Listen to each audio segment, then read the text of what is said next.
Social talk show magsisimula na. Now na! Trending topics na ni-like, share at kinumenta ninyo, sama-sama nating pag-uusapan dito lang sa tambayan ng kabataang outspoken, open-minded at over sa saya. KKB TV, kakaibang ka-trending barkada!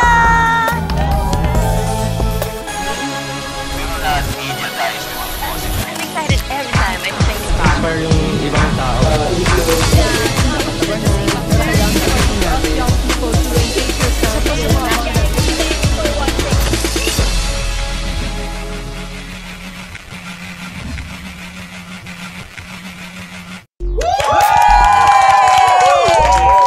Isa na namang kakaibang episode ang mapapanood nyo ngayon kasama ang kakaibang ka-trending barkada nyo, si Leslie, Si Jade, si Patrick, si Shanice, at si Christian. yes, and to start off, pag-uusapan natin ang mobile app na kinaaadikan ngayon ng maraming tao. Adik! Ang Candy Crush Saga! Kagaya ng Tetris at Bejeweled, ang Candy Crush ay isang pattern matching game kung saan kailangan mong i-match ang mga candies na magkakaparehong flavor o itsura. Ilang buwan ng consistent na top ranker ang Candy Crush. Sa most downloaded apps list ng Apple App Store, and it is reportedly played more than 600 million times a day! Grabe! Ay, grabe. 600 By more or less million. 45 million monthly active users as of the first week of July. And as of this week, umabot na sa 190 million! Sakit sa ang ipin. nakapag-download nito. Grabe, di ba? Pero how addictive can Candy Crush be? Heto, magbasa tayo ngayon ng isang article from a San Francisco State University student na umaming addicted siya sa Candy Crush. Ang sabi niya, if I had a chance to rate Candy Crush, I would give this negative billion for just being the most annoying game in the history of all games I've ever played in my life. Bakit siya annoyed? Eto, and yet what I am currently doing right now, not only writing this article but playing Candy Crush on the side. Multitask pa talaga. I am serious addict to this game despite Aminada all its siya. imperfections. The moment I woke up, I immediately turned on my phone not to check for text messages or my email but to play Candy Crush. Devotion! Well, Ito na ang devotion niya. Eto pa, before the class starts, I am seen playing Candy Crush. At parties, I sneak in Candy Crush while talking to friends and strangers. And before I go to bed, I take up all my lives in Candy Crush. I am that addicted to Candy Crush, and that, my friends, is the biggest reason as to why I hate Candy Crush with a burning passion. Wow! Nararamdaman ko siya. Word na burning passion. Nag-aalab na pagnanasa para sa Candy Crush. So guys, kaya naman ang tanong para sa ating mga kabataan, okay lang bang maglaro ng Candy Crush at ma-addict dito? Para mas patamisin ang ating usapan tungkol sa Candy Crush, makakausap natin si Mighty Rasing, a pop culture observer and Philippine staff of the Young People's Ministries under the Global United Methodist Church. Hi, Mighty! Hello, Welcome Mighty! to Hi, everyone! Hi! Tatanungin lang namin, Kuya Mike, bakit kaya nakaka-addict ang Candy Crush? Actually, ano naman siya pagka games kasi, alam naman natin, karamihan ng mga kabataan, mahilig sa games, no? Lalo na ngayon, ang games ng mga kabataan, hindi na yung hindi na yung naghahabol, kundi most of our games are now on our screens. Yes. Whether tablet yan, o kaya phone, or kahit sa laptop. And yung Candy Crush kasi, nag-umpisa siya sa Facebook, diba? Yeah. Parang Farmville na it's very social, I mean, pwede ka makipag-compete sa friends. Yes. And habang naghihinta, which a lot of us hate to do, di ba? So, kung meron kang inaantay na friend na sabi niya on the way pa lang siya, pero kagagaling lang pala sa banyo, so labas ka ng tablet, labas ka ng phone, and you're looking for something to do, di ba? So, in a sense, it's a function of gusto natin something to fill our time. And at the same time, gusto natin yung level of excitement and adventure. I would say wala namang problema, no? Lalong-lalo na if you can keep it under control. Kaya nga lang, yung tendency to be addicted, sobrang lakas. Like, until hindi mo na mapigilan yung sarili mo, even yung normal functions mo, like pakikipag-usap or paggawa ng assignment, super affected na siya. And ito yung tatanong ko na lang sa inyo or halimbawa sa mga viewers natin. No? If you feel that you will be addicted or you cannot control yourself, huwag na kayo mag-start. So when do you say na addiction na siya? I mean, 1 hour, 2 hours a day? When do you say that it's already an addiction? Siguro if it already disrupts your routine and your responsibilities. So, kailangan, tingnan mo yung sarili mo, kung yung mga, nagbago ka ba? Pagkatapos ka maglaro ng Candy Crush, may nabago ba sa buhay mo? To the, sa negative side, no? Naging destructive ba siya? Dati maaga ako natutulog, gano'n. Ganon ka ngayon? Iba nilalaro ko eh. Bago pa mag-confess si Jade. Iba nilalaro ko. So, ano ba pong pwede mong ninyong masabi sa mga kabataan natin na, kasi yung fad na yan, pwedeng lumipas yan eh. Pwede pa siyang lumipas. Palitan ng iba pang nakaka-addict na games. Pero ano yung pwede natin maging shield para hindi tayo ma-addict, maliban po doon sa mga sinabi, any parting words for our young people? Para hindi sila ma-hook, hindi lang sa games, kundi sa mga kung ano-ano pang applications na nakikita natin sa internet. Ang clue lang naman natin dyan, kagaya ng sabi ni St. Paul sa isang sulat niya, everything is permissible, but not everything is beneficial. Diba? So, sige, download ka lang ng download, game ka lang ng game, pero how is that affecting you? Baka maganda, you take a step back and i-observe mo yung sarili mo and i-assess mo, how is it affecting you? Is it improving your reflexes? Is it improving your knowledge? Are you growing as a person or is it driving you to become a little bit more inward at nagiging mas isolated socially? Thank you po! Thank you! Mighty Racing! Gayun naman, mabilis na natin balikan ng mga events and happenings na nag-cause ng commotions and conversations sa social media this week. 2 minutes lang yan sa 2 Me Trending! Duchess of Cambridge na si Kate Middleton nanganak na! Prince William, tatay na! Prince of Wales na si Charles, first time lolo! Dahil dyan, nagpaabot ng pagbati ang buong mundo kasama si US President Barack Obama sa mag-asawang Kate at William. Ang royal baby ay third in line ngayon sa tronong monarkiyang United Kingdom. Congratulations! Okay, ito naman, 3 years of One Direction, ipinagdiwang ng mga fans ng British boy band na One Direction this week. Kasabay din ito ang launching ng music video ng latest single nilang Best Song Ever. Yes! At Cinemalaya 2013! Nagsimula na kahapon. Ito na ang ika-9 na taon ng premiadong Independent Film Festival. Itatampok sa Cinemalaya ang 15 bagong full-length films at 10 bagong short films. Mapapanood ang pelikulang Kalahok sa Cinemalaya hanggang August 4 sa Cultural Center of the Philippines at sa ilang Ayala Cinemas. Yes, guys, remember to watch and support Bacau, a short film by our fellow KKB named Ron Tegismundo. Metro Rail Transit o MRT General Manager Alvin Tangkol III nag-file na ng leave of absence last Tuesday. Ito ay para bigyang daan ng investigasyon tungkol sa umano'y maanumalyang pagkaka-blacklist ng isang train manufacturing company mula sa Czech Republic. Business tycoon na si Luciota nagpaalam na sa Philippine Airlines dahil dyan ang 51% stake niya sa flag carrier ng bansa ay ibebenta na sa mga local and foreign investors. Sinisisinitan ang pag-aunyon ng mga empleyado ng PAL kaya niya lilisanin ang business na isa lamang sa marami pa niyang business interest. Ang gulo ng love triangle tinitingnan na ng mga pulis bilang posibleng dahilan na pamamaril kay Letran Knights point guard Franz Daisam at sa girlfriend nitong si Joan Sordan sa San Juan City last week. Isang police officer, primary suspect sa krimen. That's very sad. Sana magkaroon ng hustisya. Well, nagsisimula pa lang ang masaya nating kwentuhan, so stay tuned. Kaya chill lang dito sa tambayan ng kabataang outspoken, open-minded at over sa saya. KKB TV, kakaibang ka-trending barkada!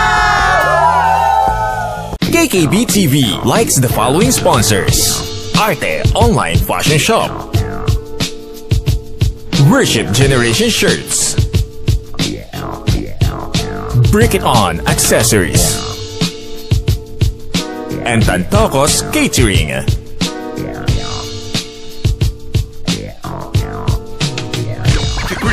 Hip Hop Dance Battle Volume 1 with performances by The Maneuvers and guest judge Shan Long. Don't miss the dance workshop in the morning for the benefit of the Cancer Warriors Foundation.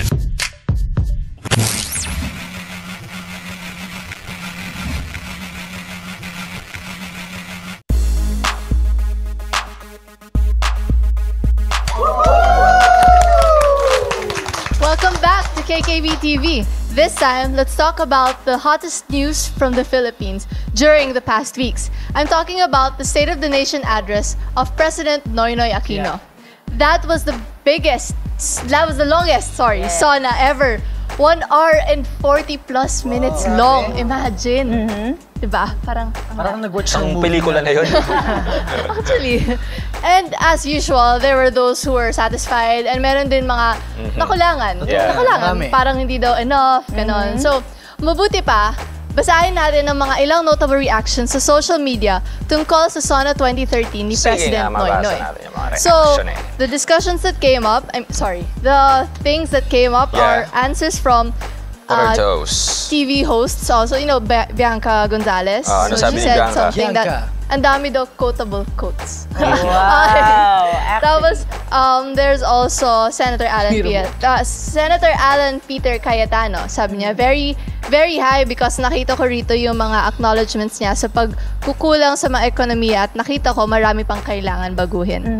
So, also, Brother Eddie has also provided some things. He mentioned his son during one of his tweets. He said that may the utmost divine wisdom be upon Pinoy in presenting his SONA to the Filipino people. Diba? Yung anak niya si Secretary Joel. Yes, Secretary Joel. TESDA. So, even Secretary Joel had his own share of fame. Minutes of fame. Because, as we know, pumunta siya doon dahil na-traffic ata siya or something. Na-traffic siya. So, sinundo siya ng MMDA officer. So, or nakiangkas yata siya sa isang... nakiangkas siya. Niya. So, he said...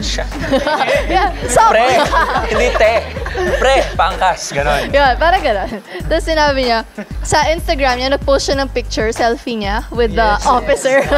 With MMDA rider Ibot on our way to attend SONA 2013. Pick muna before putting on my helmet. Bit-bit barong. Yes. Traffic won't keep me from attending the SONA. #mabuhay. Yes. Oh, diba? Maraming bumili dahil pinakita daw niya na maparaan siya. Diba? Yes. And hindi siya magpapahuli kahit sa traffic. And actually, ang daming people who cared about this barong more. Yeah.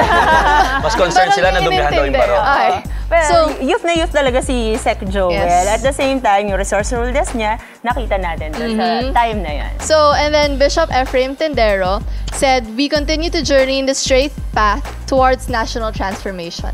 Tapos nag-post siya ng picture, di ba? Yes. Bishop F is the National Director of the Philippine Council of Evangelical Churches. Yes. I think the biggest aggregation of born-again churches in the Philippines. At isa siya sa mga nag-opening prayer during the SONA, yung ecumenical prayer. And I also found some people who tweeted about SONA 2013. Abby Dulblado said, loving the last part of the English transcribed speech of SONA 2013. Optimistic. Wow. Diba?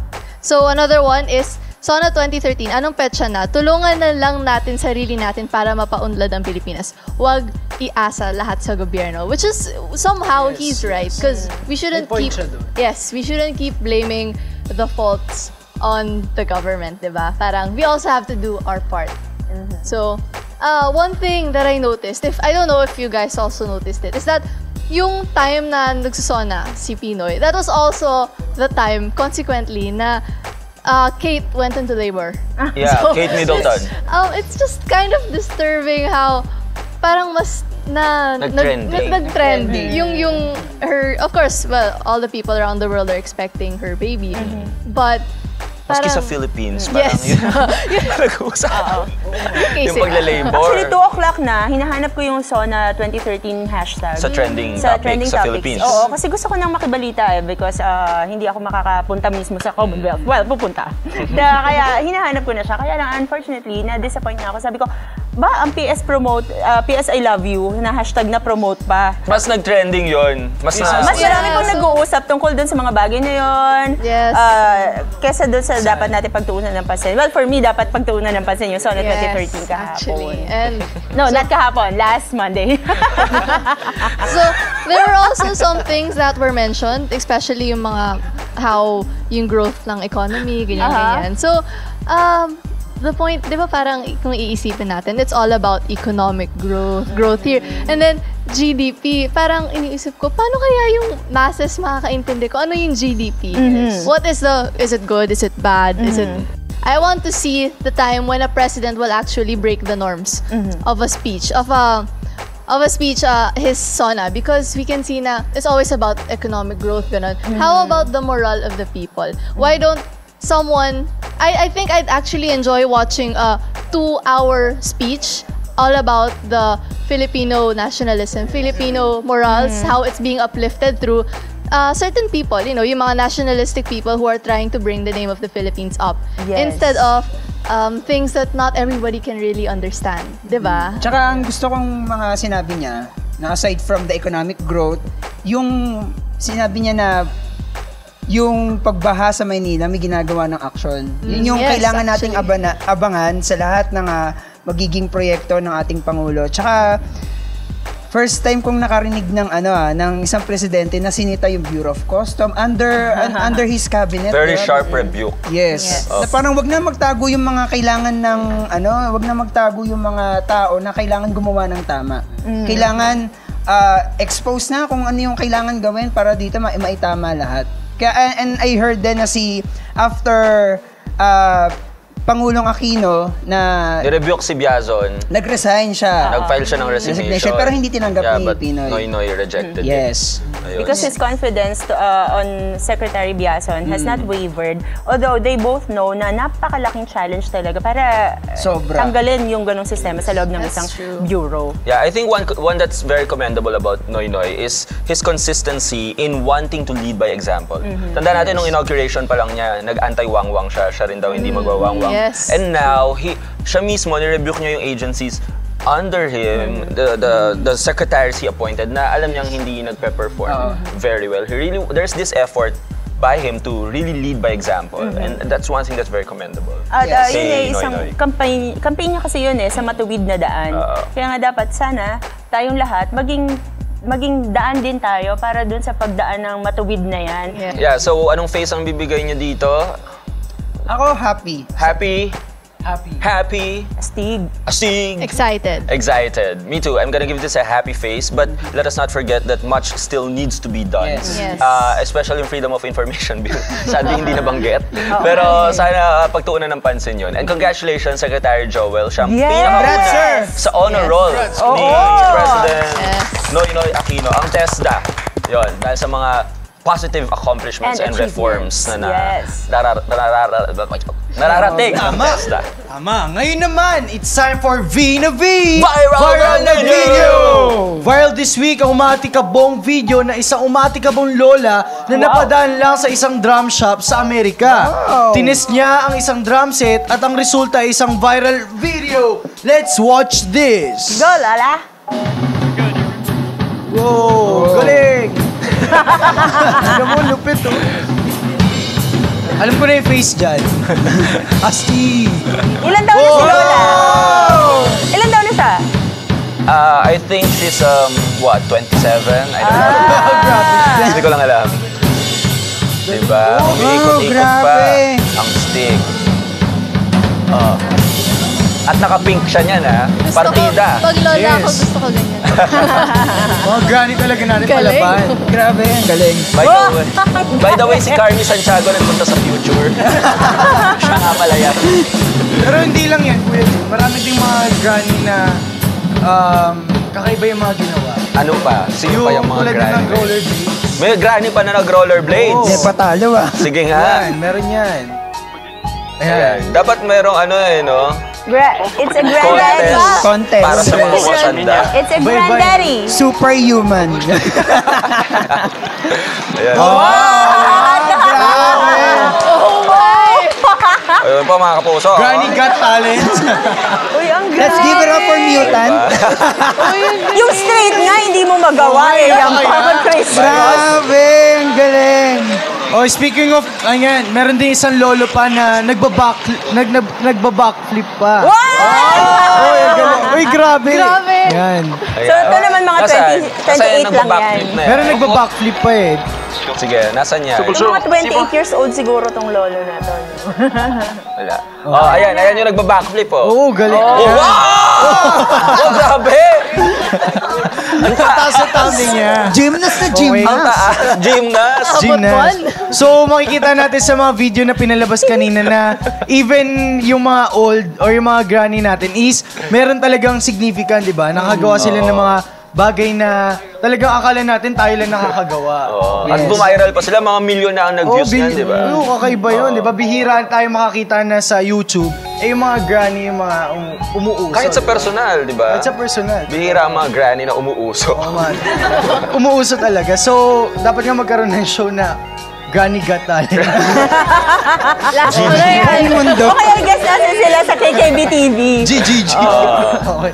Ay, okay, meron nga sa Bible, di ba? Even sa Bible, binigyan ng significant yung mga granny natin. Yung mga Kasi sa panahon ngayon, parang bihira bigyan ng importansya yung mga matatanda, di ba? Parang madali silang maetsapwera ng society natin because this is a very fast-paced world, especially sa pag-advance ng technology. Parang isipin natin, napapagulihan naman yung mga yan. Hindi na sila, they can't keep up with us. Lalo na tayo, ang dami nating kayang gawin, dami nating gadgets, multitasking. Pero itong mga granny na to, parang hindi na natin nabibigyan. At the same time, tingnan mo din natin yung focus ng media. Kapag tinignan mo sa mga commercials, wala kang makikita na endorser na granny except Granny talaga tawag natin. Granny, lolo't lola. Except yung mga mga gamot o masakit yung buto. They are always shown to be in a weak light. Yes. Light. In a parang bad light, na parang mahina sila, ganun portrayal. Pero this is what the Bible says about them. Okay? Sa Proverbs 20 verse 29, the glory of young men is their strength. Ito. And the beauty of old men is the gray head. Meaning yung matanda. Ibig sabihin gray head is experiensyado talaga sila. Yung wisdom nila that they have accumulated You can learn through from the their years. experiences, di ba? At hindi sila kailangan i-etch pero. Yes, Yeah. tama. Bibigay ko yan, dyan ay astig face. Ikaw. Ako, aray ko. Namimersonal po siya. Astig face. Astig face. Ako rin, astig. Excited. Papakita ko sa lola ko para may Competition. Well, magbe-break muna tayo at mamaya pag-uusapan natin ang papalapit na mga college entrance test. Lalo na ang pinakamahirap daw sa kanila, ang UPCAT o UP College Admission Test. Hindi naman masyado, oops. Okay, Sorry hihingi tayo ng mga tips kung paano pumasa sa UPCAT galing mismo kay The Apprentice Asia finalist, Jonathan Yabot, na isang UP graduate. At ang pagbisita ni LeBron James sa Pilipinas, trending topic din. Kaya chill lang dito sa tambayan ng kabataang outspoken, open-minded, at over sa saya. KKB TV, kakaibang ka-trending barkada! KKB TV likes the following sponsors: Arte Online Fashion Shop, Worship Generation Shirts, Brick It On Accessories, and Tantocos Catering.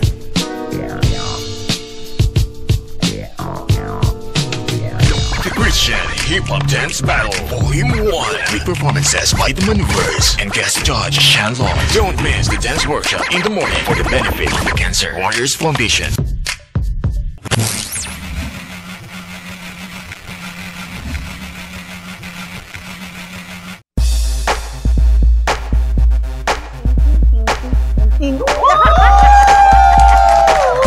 Welcome back to KKB TV. Sobrang lapit na ng mga college entrance exams para sa susunod na academic year. Ang UPCAT o UP College Admission Test ay sa August 3 and 4. Ang Ateneo College Entrance Test naman ay sa September 21 and 22. Sa De La Salle University, September 29 and October 6, at sa University of Santo Tomas, 3 batches. August 25, September 29, at December 1. Wala kang kawala talaga sa UST. Malamang maraming estudyante ang kinakabahan na kung saan sila mag-e-enroll. And they are anxious to know how to pass college entrance tests. Dahil dyan, kakausapin natin ngayon via Skype para hingan ng tips for passing these tests and how to be successful in college and in sa kabuuan ng life na rin. Walang iba, ang epitome of excellence. No less than the Apprentice Asia Final 2 contender Jonathan Yabut! Hey Jonathan, welcome to KKBTV! Welcome! Hi, good evening. Yes, good evening. We're just so, starstruck. Privilege. Congratulations, Jonathan. Hingan ka namin ng tips, pero bago yon, pag-usapan muna natin yung experience mo sa The Apprentice Asia. Big time! Oo, big time to. The Apprentice Asia. Kaya ang epitome of excellence na. So how does it feel to be one of the top 2 contenders of the first ever version of The Apprentice here in Asia? It feels great. It feels very proud to carry the Philippine flag. Just to give you an idea, there were 30,000 applications all over Asia. Wow. And from 30,000 was broken down to 100, and then to 30, and down to final 12. And so there are 12 finalists. If you guys aren't familiar with the format of The Apprentice, so it's a very successful franchise by Mark Burnett, who's also the founder of Survivor and The Voice. And basically, it's just like Survivor. The only difference is that instead of being in a jungle, you guys work in an office setting. And every week, someone gets fired. And the person who fires is no other than Mr. Tony Fernandez, who is the CEO of AirAsia. And now we are on the final 2. I am going to compete against a lawyer from Singapore who's Andrea. Jonathan, ikaw na! Congratulations! So congratulations. Biruin mo, Congratulations. 30,000 ang applicants. And now, isang Pinoy ang may chance ang maging The Apprentice Asia. Filipino pride. Oo. So parang Manny Pacquiao na ang level nito. National So, pride. Jonathan, kung nasubaybayan ninyo yung The Apprentice Asia, sa second episode pa lang nito, napasabak na siya sa boardroom. Ito yung parang elimination. Merong potential na matanggal siya sa second episode pa lang. And sabi nga ni Mr. Tony Fernandez during that time, nakatakas lang siya by the skin of his teeth. Diba? Kung may balat man ang ipin. By the skin of his teeth. Jonathan, did you feel very nervous during that time? Did you think that you were going to be eliminated? I did feel that I was going home that episode, and I was really scared kasi I don't want to be the second person to be eliminated, and I really felt I would go far. But it was really strategy in the boardroom. Most of the contestants think that the strategy is doing well in the task, but a lot of them failed to think that the boardroom is actually half the battle. Yeah, Jonathan, do you think may value na nadagdag sa'yo yung pagiging Pinoy mo? Meron bang unique Pinoy work ethic na nadala mo sa The Apprentice Asia? That's why you're right there, top 2. Yeah, I think most Pinoys in any international setting would always be proud to carry the Philippine flag. Alam mo naman ang Pinoy, every time may kinalaman about international contests, mapa-Miss Universe pa yan, or mapa-Manny Pacquiao pa yan, there's always this burden of having to carry an invisible flag with you. And for me and Selena, the other contestant in the Apprentice Asia who also represented the Philippines, there was this sense of responsibility that we were carrying the Philippine flag. And I felt that became an extra motivation for me, an extra inspiration why I should do well. The other thing which I usually tell in the other interviews also is the Filipino is always known for having this character when it comes to resolving challenges. I also told this in the other interviews that there is no English counterpart for this word, and basically it's because it's intrinsically Filipino. It's intrinsically Filipino to find this character. This character basically means that you discreetly find ways to resolve a problem by your own style, by your own means, even if there's no more solution that others think deemed to be. Ang haba naman ng English translation ng this character. Google, please. Jonathan, ganyan ka na ba nung estudyante ka pa lang? Or nagsimula lang yan nung nagtrabaho ka na? I think since I was young, I've always been competitive. The way I've been trained in my school in Letran. Yes. Yeah. Wow. You know what? After Letran, Jonathan moved on to become a student in the University of the Philippines. At base sa mga sinabi niya, credible siya. Kaya natin siya hihingan ng tips for paano papasa. Paano papasa sa UP? Kaya Jonathan, marami tayong mga estudyanteng nakikinig ngayon, desperate, wanting to pass the UPCAT and other entrance exams out there. Magka-college na sila, they're in high school. Please give them some tips how to pass these exams. Honestly, I think anyone who has taken the UPCAT and successfully passed it is a credible person to provide, tips for it. So I'm just one of the millions out there. But if I have to give my experience, for example, and some tips, I think one is always consider the fact that familiarity always breeds confidence. I think the classic way to prepare for an examination is to look through all the examination samples. So if you can buy everything in National Bookstore, if you can buy every sample exam, if you can try and take the test, it will give you an idea of what exactly are the questions you feel you still need to study on, and which parts are you already okay with. The more questions you encounter, the more experience it gives you. Number 2, I think, is being able to compare yourselves on how other people fare. So if you have a wide network of classmates in high school, try to ask and try to measure yourselves up. Because the more you measure yourselves versus others, the more you will have an idea where do you stand as far as your knowledge is concerned. So wag magpakakampante, no? Yeah. Yes. So last tip also, Jake, probably is never underestimate the day of the examination. And the day of the examination is very, very important as far as letter A. Ensuring that you had good sleep. People always underestimate this. Number 2 is ensuring that you had good stomach entering the class. I think in UPCAT during my time, we were allowed to eat during the test. I'm not sure now, because that was 6 years ago. And number 3, make sure that both your bladder and your health are well trained.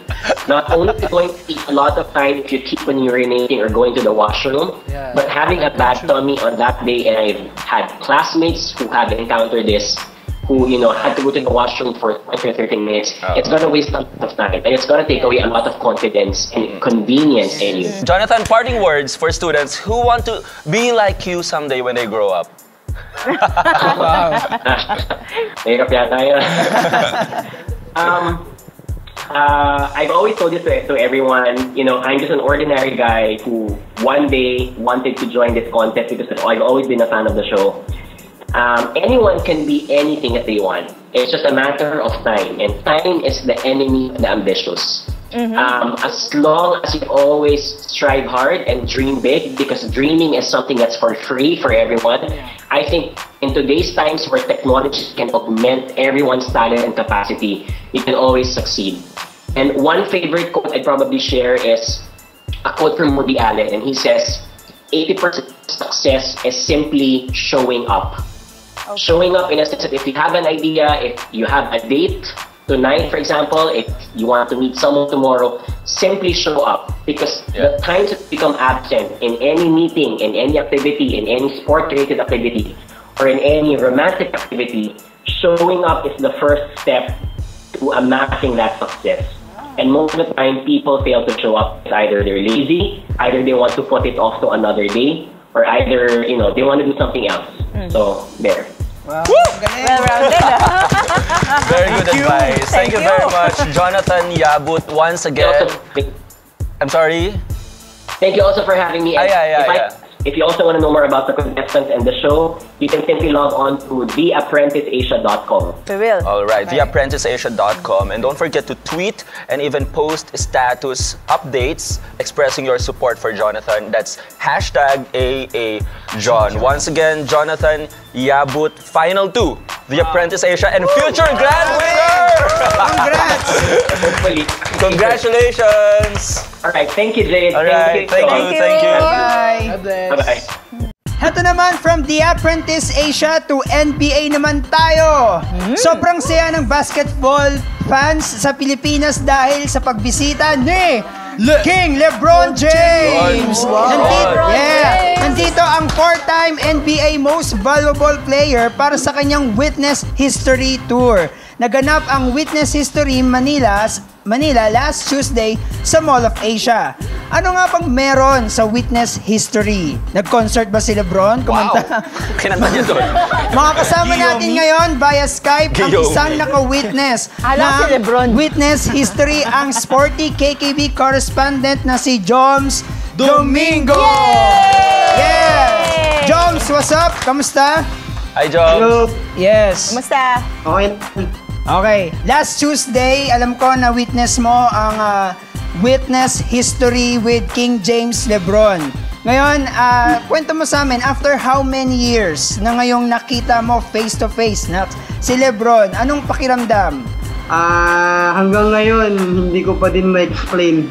Sobrang na-starstruck ako eh. Hinimatay ka ba?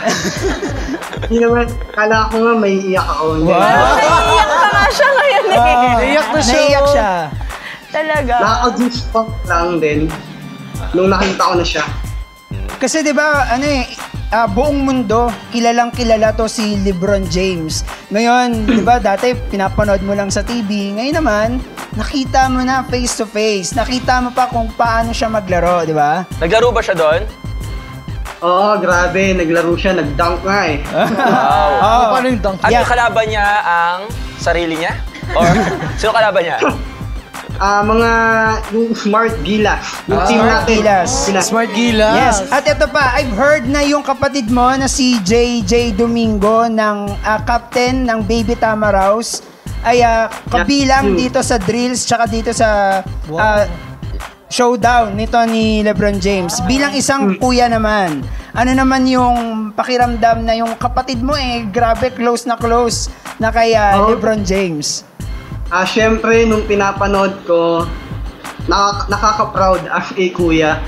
Parang nagkaroon ako tuloy ng holy envy. Wow! Divine envy! Ikaw na ang holy ang envy. Sige. Okay. After nung game, hinawakan ko yung kamay ng brother ko. Sabi ko parang...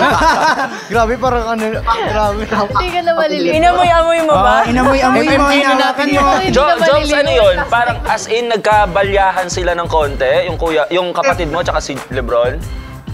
Magka-teammate sila. Actually, siya yung coach nila, di ba? Siya yung coach nila. Siya yung coach nila. Nung una, parang nagko-coach lang si LeBron. Pero feeling ko talaga scripted. Parang... Talagang tinututukan niya And then nung medyo lumalamang na yung Smart Gilas, yan na, naghiyawan ni tao, nag-chant na ng MVP. Grabe, parang... Akala ko nga, dahil Smart Gilas yung naglalaro and lamang, akala ko yung MVP si Manny Pangilinan. Sino? Si LeBron pala yun. So, that moment, nung nag-demand yung mga tao, pumasok na si LeBron. Yeah. At naglaro na siya.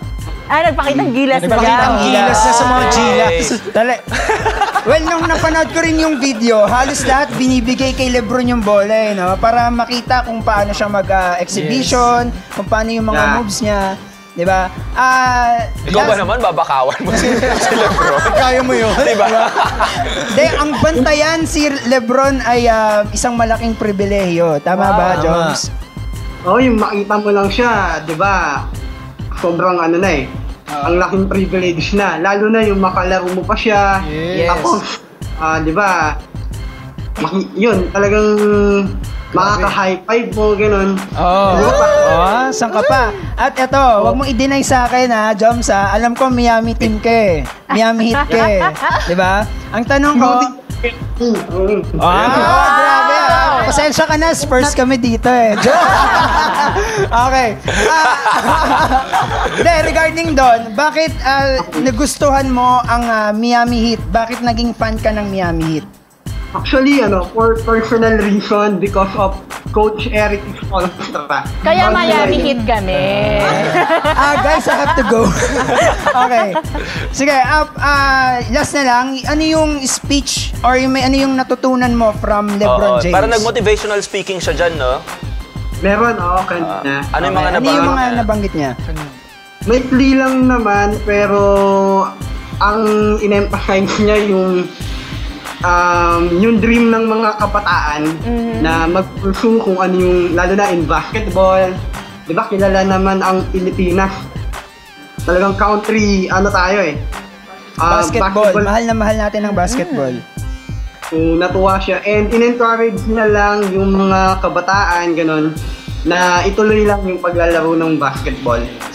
Joms, bilang isang, di ba, nagko-coach ka rin? Ay, Anong sa tingin mo yung nadagdag ng experience na ito sa pagiging basketball coach mo rin? Sa mga kabataan? Siguro yung motivation na binigay ni Lebron, dahil alam mo yung story ni Lebron, di ba? Yung mga pinagdaanan niya, yung childhood niya, hindi ganun kadali.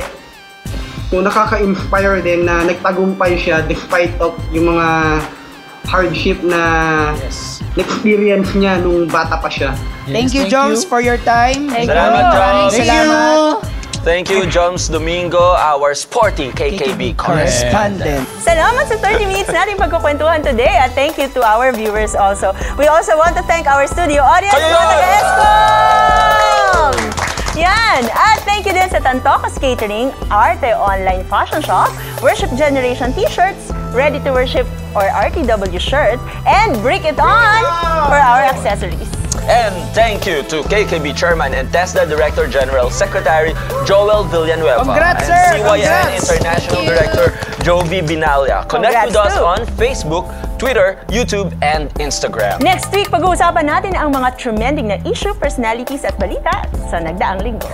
Dito lang yan sa social tambayan ng kabataang outspoken, open-minded, at over sa saya. KKB TV, Kakaibang ka-trending barkada!